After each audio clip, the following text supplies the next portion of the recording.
میں نے درود ابراہیم کی منت مانگی تھی کہ پہلے ہی دن میری حاجت پوری ہو گئی، وہی حاجت جس کے لیے میں پچھلے 6 مہینے سے پریشان تھی اور دعائیں مانگ مانگ کر تھک چکی تھی۔ یہ تو ہے میری اس چھوٹی سی بہن کی کہانی، جن کی حاجت اللہ سبحانہ تعالیٰ نے پہلے ہی دن پوری کر دی۔ اب سوال یہ ہوتا ہے کہ درود ابراہیمی کی منت کس طرح مانی جاتی ہے، کس وقت مانی جاتی ہے، کس طریقے سے پڑھا جاتا ہے اور کتنے دن پڑھنا ہوتا ہے۔ یہ سب میں آپ کو اس ویڈیو میں تفصیل سے بتانے والی ہوں، تو ویڈیو کو آخر تک ضرور دیکھیے گا، کوئی حصہ مت چھوڑیے گا۔ چلیے آج کی ویڈیو شروع کرتے ہیں۔ ویسے تو درود ابراہیمی کی منت کے حوالے سے میں نے بہت ساری ویڈیوز اپلوڈ کی ہوئی ہیں، بہت تفصیل کے ساتھ میں نے آپ کے ساتھ شیئر کیا ہوا ہے۔ مجھے اپنی ایک چھوٹی بہن کے حوالے سے ایک روحانی واقعہ ملا، تو میں نے سوچا کہ میں کیوں نہ یہ آپ سے شیئر کروں اور ایک ویڈیو بناؤں، تاکہ آپ سب کا ایمان تازہ ہو جائے اور آپ سب درود ابراہیمی پڑھ سکیں۔ ویسے بھی جمعے کا دن قریب ہے، تو آپ نے جمعے کی شام یہ منت مانگ لینی ہے۔ کس طرح ماننی ہے یہ بھی میں آپ کو بتاتی ہوں، لیکن اس سے پہلے اگر آپ چینل پر نئے ہیں تو چینل کو سبسکرائب ضرور کر دیجیے گا اور ویڈیو کو لائک کرنا نہ بھولیے گا۔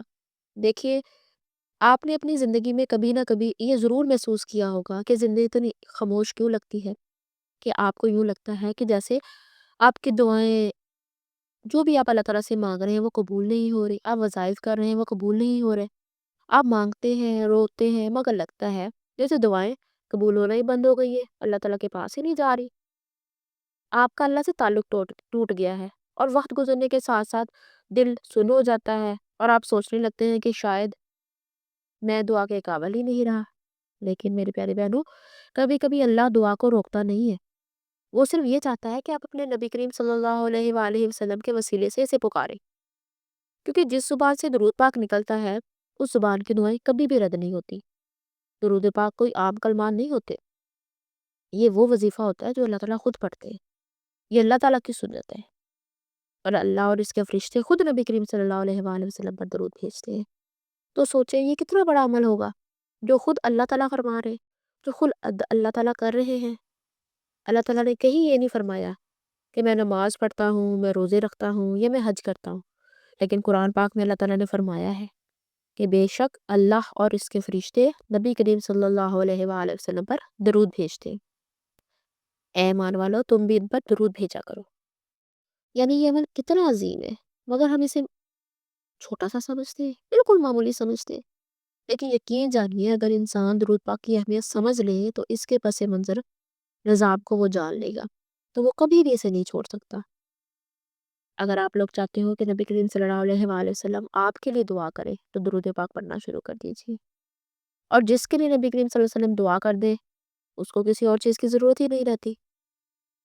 جب آپ نبی کریم صلی اللہ علیہ وآلہ وسلم پر درود بھیجتے ہیں تو آپ ان کے لیے 3 دعائیں کرتے ہیں۔ اے اللہ، ان پر برکت نازل فرما، سلامتی عطا فرما اور اپنی رحمت عطا فرما۔ تو کیا نبی کریم صلی اللہ علیہ وآلہ وسلم کو ہماری دعا کی ضرورت ہے؟ نہیں، یہ دراصل اللہ تعالیٰ نے ہمیں بخشش کا ذریعہ بنایا ہے۔ آپ نے کہیں بھی یہ کسی جگہ پر یہ تو ضرور پڑھا ہوگا کہ جمعے کے دن نبی کریم صلی اللہ علیہ وسلم پر درود پڑھنے کا بہت زیادہ فائدہ ہے۔ آپ کے والدین کے نام سے پیش کیا جاتا ہے جمعے والے دن، کیونکہ نبی کریم صلی اللہ علیہ وسلم نے فرمایا کہ جمعے کا دن جو ہے وہ تمام دنوں کا بادشاہ ہے، اور نبی کریم صلی اللہ علیہ وسلم اسے خود سنتے ہیں جو جمعے کے دن درود پڑھتے ہیں۔ پھر قرآن کے مطابق نبی کریم صلی اللہ علیہ وسلم پر لازم ہوتا ہے کہ وہ بھی آپ کے لیے بہترین الفاظ میں دعا کرے، کیونکہ قرآن مجید میں فرمایا گیا ہے، اللہ تعالیٰ کہتے ہیں کہ جب کوئی تمہیں دعا دے تو تم بھی اس سے بہتر الفاظ میں اس کو جواب دو۔ یعنی کہ آپ صلی اللہ علیہ وسلم دعا دیتے ہیں، درود پاک بھیجتے ہیں، تو یقیناً آپ کے لیے وہ بہترین دعا کرتے ہوں گے۔ اسی لیے درود پاک کو خوبصورت انداز میں پڑھنا چاہیے تاکہ آپ کی زندگی سنور جائے۔ ایک بزرگ پروفیسر تھے، بہت نیک بندے تھے، جو ہر جمعرات کی مغرب کے بعد خود کو ایک کمرے میں بند کر لیتے تھے، دنیا سے کٹ کر صرف جمعرات کی رات اور جمعے کا دن درود پاک میں گزارتے تھے۔ یعنی جمعے کا دن جو تھا وہ بہت بابرکت ہے۔ ایک صحیح حدیث میں ہے کہ نبی کریم صلی اللہ علیہ وآلہ وسلم نے فرمایا کہ جمعے کے دن ایک ایسی گھڑی ہوتی ہے جس میں دعا مانگی جائے تو وہ دعا ضرور قبول ہوتی ہے۔ اس میں بہت سی مفسرین کی رائے ہے، کوئی کہتا ہے کہ صبح کے وقت، صادق کے وقت ہے، کوئی کہتا ہے کہ عصر سے لے کے مغرب کے وقت تک ہے۔ اس لیے میں آپ کو کہتی ہوں کہ جمعرات کی مغرب کے بعد اپنے کام کو ختم کر لیں، جمعے کے دن کو صرف عبادت کے لیے رکھیں۔ خواتین گھر کے ضروری کام پہلے کر لیں تاکہ جمعے کے دن زیادہ سے زیادہ درود پاک حضرت محمد صلی اللہ علیہ وسلم اور دیگر اذکار پڑھ سکیں۔ حضرت محمد کو بھی جمعے والے دن پڑھیں، اللہ تعالیٰ بہت زیادہ ثواب دیتا ہے۔ عصر سے مغرب کے درمیان کا وقت بھی حدیث کے مطابق قبولیت کہا گیا ہے، تو عصر کے بعد مسجد میں بیٹھ جائیں، عورتیں اپنے گھروں میں بیٹھ جائیں۔ یقین جانیے انہی گھروں میں وہ لمحہ آتا ہے کہ جب دعا قبول ہو جاتی ہے۔ اب ہم بات کرتے ہیں منت کی۔ آپ لوگوں نے اس طرح کرنا ہے کہ نیت کر لینی ہے، یا اللہ میری یہ حاجت ہے، جو بھی حاجت آپ کی ہے اس کا آپ نے ذکر کر لینا، دل میں کریں، زبان سے کریں، یہ آپ کی اپنی مرضی ہے۔ میں آج اس درود پاک کو پڑھنا چاہتی ہوں یا شروع کرنا چاہتی ہوں، اتنی مرتبہ میں روز پڑھوں گی، اتنے دن تک میں پڑھوں گی۔ آپ چاہیں تو 3 دن لگا لیں، 7 دن لگا لیں، 11 دن لگا لیں، جتنے دن چاہیں فکس کر لیں اپنے پر کہ آپ نے کتنے دن میں یہ پڑھنی ہے۔ روزانہ 100 مرتبہ پڑھنی ہے، 121 مرتبہ پڑھنی ہے، یا 313 مرتبہ پڑھنی ہے، جتنی مرتبہ آپ کو آسانی سے لگے آپ اس کو فکس کر لیں اپنے لیے۔ 2 دن میں پڑھوں گی، 3 دن میں پڑھوں گی، جتنی بھی کرنی ہے آپ کر لیں، آپ کے لیے جتنی آسانی ہوگی۔ اور یاد رکھیے گا یہ درود منت والا درود ہے، یہ چلتے پھرتے نہیں پڑھو گا، یہ صرف آپ نے ایک جگہ پہ بیٹھ جانا ہے، باوضو ہو کر سکون انداز میں مکمل توجہ سے پڑھنا ہے۔ جب مقررہ تعداد پوری ہو جائے تو آخر میں اللہ کے حضور عرض کرے کہ یا اللہ اس درود کو میں نبی کریم صلی اللہ علیہ وسلم کی خدمت میں خوبصورت بنا کر پیش کر رہی ہوں، اور اس درود کے وسیلے سے میری یہ والی حاجت پوری کروا دے جو آپ کے دل میں ہوگی۔ پھر اس کا ہدیہ بی بی فاطمہ رضی اللہ تعالیٰ عنہ کی خدمت میں پیش کر دیں کہ جو بھی میں نے یہ درود شریف پڑھا ہے یہ میں سارا بی بی فاطمہ رضی اللہ تعالیٰ عنہ کی خدمت میں پیش کر دیتی ہوں۔ انشاءاللہ اللہ تعالیٰ آپ کی ضرور ساری پریشانیاں آسان کر دیں گے۔ بہت سی ایسی زندگی ہیں جس میں ضرور پاک سے بہت سی تبدیلیاں میں نے دیکھی ہیں۔ یقین مانے کبھی صرف دل میں سوچتی تھی اور اللہ فوراً وہ چیز سامنے لے آتے تھے۔ یہ بھی اللہ تعالیٰ کا بہت بڑا کرم ہے، یہ ضرور پاک کی برکتیں ہیں۔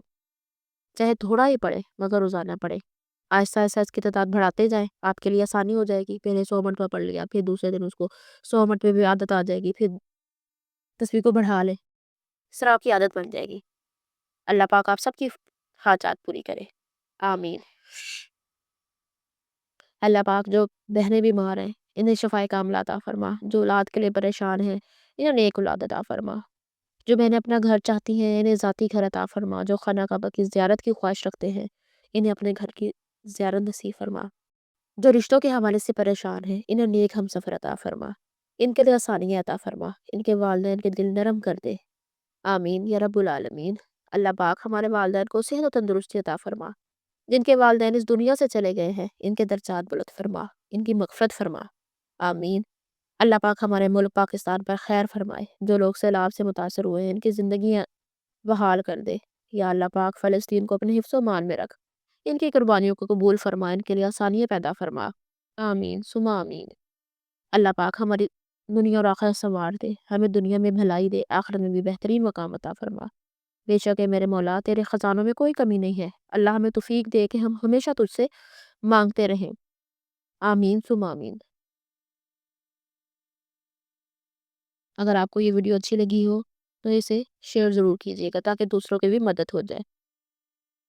اگلی ویڈیو تک کے لیے اللہ حافظ، جزاکم اللہ خیر، السلام علیکم ورحمۃ اللہ۔